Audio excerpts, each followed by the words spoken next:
All right, good morning, gamer. What's going on? It's Ray K. I'm the loneliest wolf by choice. And it is officially summer, June the 7th, 2021.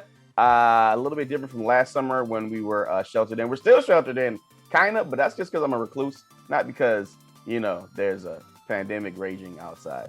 Summertime. Hey, summertime. I shouldn't do guns. Anyways, right? No, you should not.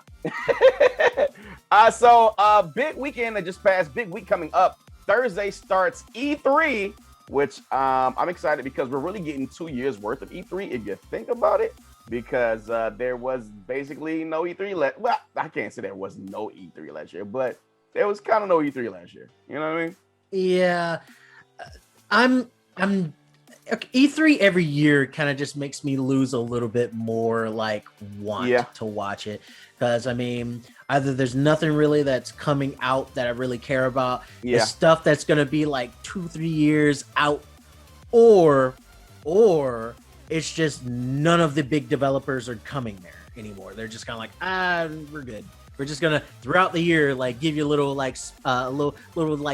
bite-sized things of what we're doing and what's coming out. So as a group of gamers, as the gamer collective, we're not feeling trailer games anymore. We want to see gameplay. That's something that is a change in the industry and hopefully changes the gameplay. I think Bethesda does a great job every time they show something, because it's either out that day or coming that month. You know what I'm saying? Are the games great? That's to your taste or preference, but the way they announce games is pretty cool. But we got a trailer for Back 4 Blood, which is basically Left 4 Dead. Yeah, it's just Left 4 Dead. It's just they just can't use it because Valve would sue them into oblivion. Yeah, exactly. And Left 4 Dead 3? Back 4 Blood. So there's E3, the E3 conferences, and then there's actually the Summer Games Fest, which is done by help me out. Summer Games Fest, Jeff Keighley. Yeah. So Jeff Keighley I was like, what's his name? He's the video game name. He is video games. He's Mr. Game Trailers back in the day, Invisible Walls, all that good stuff. He's the face of video games. So Jeff Keighley is having his Summer Game Fest, which I think is going to eat E3, but that's a whole nother subject, because he's gotten, if you think about it, some pretty big announcements, including the Series X, including big reveal games. And to what you were saying earlier, we kind of already got E3 started with the Horizon gameplay trailer, if you want to be honest. I think it's about time that something else takes the place of an E3, because originally E3 wasn't what it is now. It was just an expo for electronics. It wasn't a gaming con or anything like that. And then it just turned into that. So I think if E3 were to go back the way it was originally, where it was more like a tech demo for things and more we're or even a software demo for stuff, that'd be fine.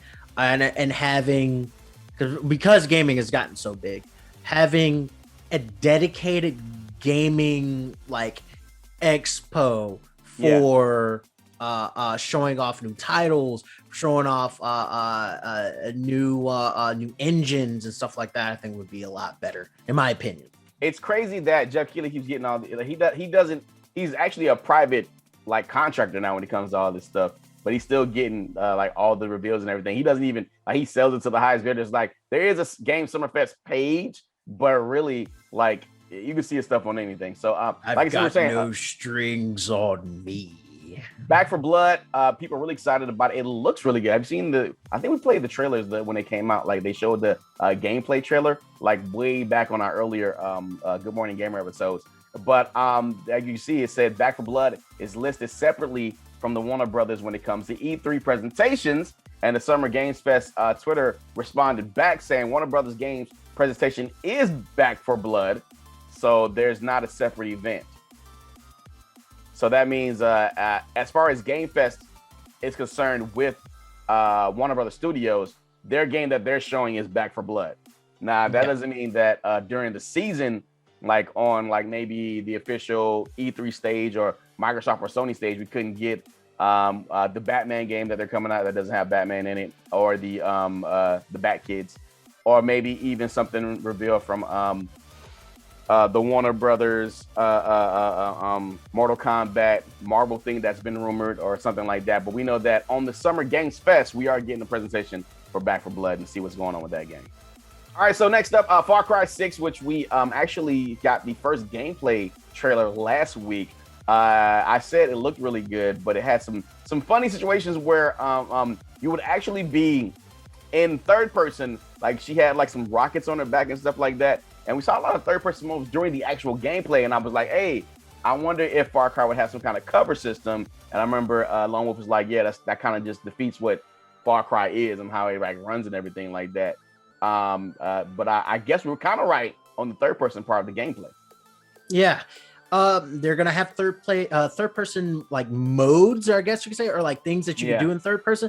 What I'm thinking it is, because I haven't like come out and officially said what that is. What I'm thinking is just like when she has like larger weapons, like the rockets or like the flamethrower, it changes to a third person view so you can see what you're actually like hitting and how it looks and stuff like that. So like rockets are a little bit weird to fire, especially if they're like it's like an installation or a like a mortar or something like that, or a little bit weird to fire from first person. It's doable, but it's a little weird sometimes. Seeing it in the third person gives you a little bit more of a better perspective of how you're gonna fire this weapon or whatnot. So I'm thinking that's what they're gonna do, but they haven't officially come out and said like, hey, yeah, this is what we're doing.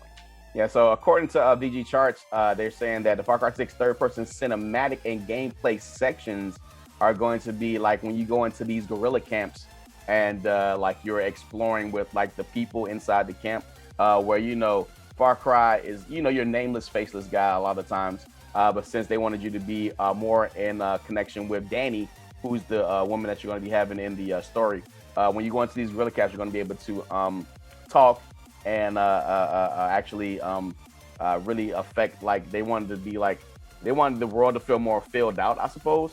So you're going to do that in some of the gameplay features. Like they said, they haven't said what the gameplay features are, but we do know that when we're in camps and when we're in cinematics, there will be a third person mode.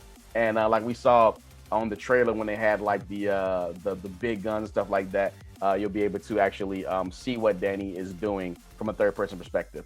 I can't remember what game it was. It was a game where it was first person, but you ducked in the cover in third person. There's a lot of games that have done that. Was it Quantum Solace? Quantum Solace did it. The cyber game where you can Deus Ex Revolution did it. Deus Ex did it. Yeah, exactly. There's quite a few titles that. All right, so small rumor going on right now. Scarlet Nexus, which I have not been able to play because freaking Virtua Fighter came out, and that's been all I've been doing as far as gaming for the last couple of days. Haven't got to play Scarlet Nexus, the demo, but it is actually on PlayStation now. It had a week of availability on Xbox first, and because of that, they're saying that Scarlet Nexus could be launch day one for Xbox Game Pass, a trend that we're seeing more and more, especially on games that aren't projected to sell extremely well. I kind of like the idea of that happening for like stuff with Game Pass. I don't like it when it's well, we don't think this game can sell, so let's slap it on there. Because I think there's some titles that are on Game Pass or that should be on Game Pass that would sell like, okay, here's an example. I was talking about this at my job. Doom Eternal is on Game Pass. Yeah. Doom 2016 is not. That's weird. That's weird. Yeah. It's like weird stuff like that. It's like why don't you have both of them on there? And I was thinking maybe it's because of the acquisition of Bethesda. They can kind of sort of like fiddle around with that. But you have Bethesda and they own that title. Publishing house for that title. So Rainbow Six Quarantine has changed its name, and I'm thinking it's because we've been literally in quarantine the entire year, so maybe from like a big scope down, not the greatest title for the game. That's weakness is what I'm hearing. Is this we were too afraid. Screw it. You just go with quarantine. Fuck it. You go all in. You go big. And there's some kind of disease that's killing people and it's airborne. That would be. Anyways, right? What are you talking about? People were hoping for that to happen. Let's run with it. So we got a new we got a trailer for the new title of the game. So let's see what it's looking like.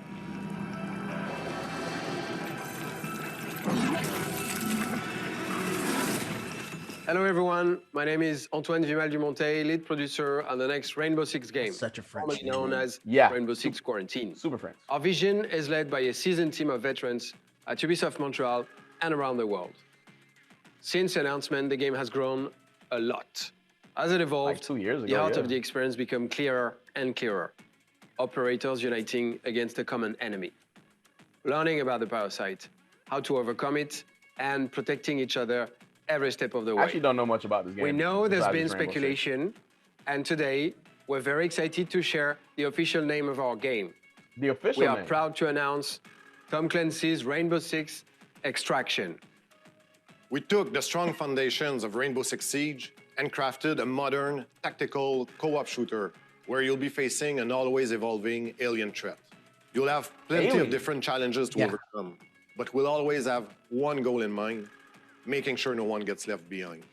It will be up to you and your squad to decide when to push forward or when to extract. As you will soon discover, Extraction is truly the name of the game. Join us at Ubisoft Forward on June 12th for a gameplay premiere and a deep dive Ubisoft into Forward, what you can of course. expect from Extraction. Until then, be sure to follow all of our social media accounts so that you can remain up to date on all news Extraction. We'll see you soon. Yep. So Ubisoft Extraction is the name of the game. They really made it seem like they didn't do it because of the corona. But I actually don't know much about the game, but I'm really it's because I played Rainbow Six for was playing it for a hot minute, then the meta got weird. There was they have like a co-op like a co-op mode. Most of the game is like PvP though. The co-op mode, they had an event like an outbreak event where an asteroid landed in this town, and you choose certain operators to go in and handle the situation and try to pull assets out of the area. So they kind of are doing, they basically took that little thing. People like really enjoyed that co-op event, and we're like, oh, we'll just make an entire game of it. And the entire premise is that like alien thing crashed. They're trying to figure out what it is. It starts attacking people. They're like, what the fuck? And they have to kind of sort of like extract people and themselves out of areas that are take that this alien is like this alien whatever is like spreading through. So quarantine was like it's kind of like a virus. It's kind of like they're like trying to keep it quarantined into an area. That's how the event went. So I'm thinking that it's basically it's going to be basically that little thing that's going to be that little event mode expanded into a larger title. I kind of not a fan of that because I miss old school Rainbow Six. Like, I miss old school Rainbow Six. I did like was it Rainbow Six Siege? Because of like the interesting thing of two teams to each other, you have to basically outthink or outsmart whatever operator that you have, because each operator has like a special ability or whatever. But the community is really weird. Sometimes toxic, sometimes not toxic, but a lot of times toxic. And also, Ubisoft keeps changing the meta for some of the different operators to the point where it's like, you just play this operator and they win, or why doesn't this work anymore in the game when it did originally and it worked really well? Like they keep updating and changing stuff to where it's like, why am I playing this anymore? Isn't it a third person game now? No, first person. Still first person. Okay. All of Rainbow Six, except for like I said, the third person cover mechanics in Siege was not Siege. Vegas. Was that all of the rest of the game is all first person. It's always been first person. I'm really thinking about giving it a try. You know what I'm saying? Like, it's not my cup of tea as far as games go, but I really enjoyed the Division and some of the stuff that they've been doing. I know they're different games and everything like that. But I really been enjoying Ubisoft games as of late. So I'm kind of down for just giving it a try to see what it's like. Hopefully like a demo comes out or something that I can try it out. So we got an announcement for a brand new game, Ultra Age, which launches fall 2021. It's looks like a stylus action game, which is my favorite. It's made by Next Stage and Visual Dart. It's a 3D high-speed character action game. So I'm really enjoying it. I saw the trailer and I was like, what is this? So we're going to check it out right now.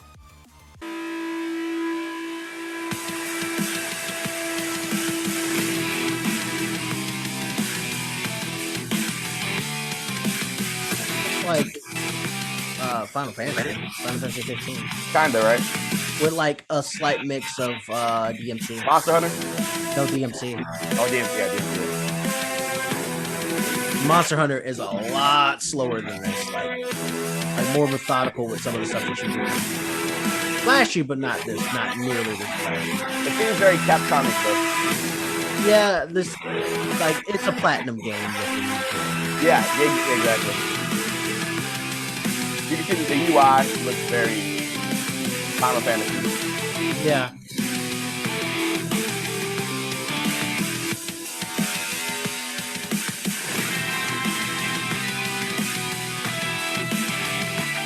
Wow, he really does look really Devil May Cry with that.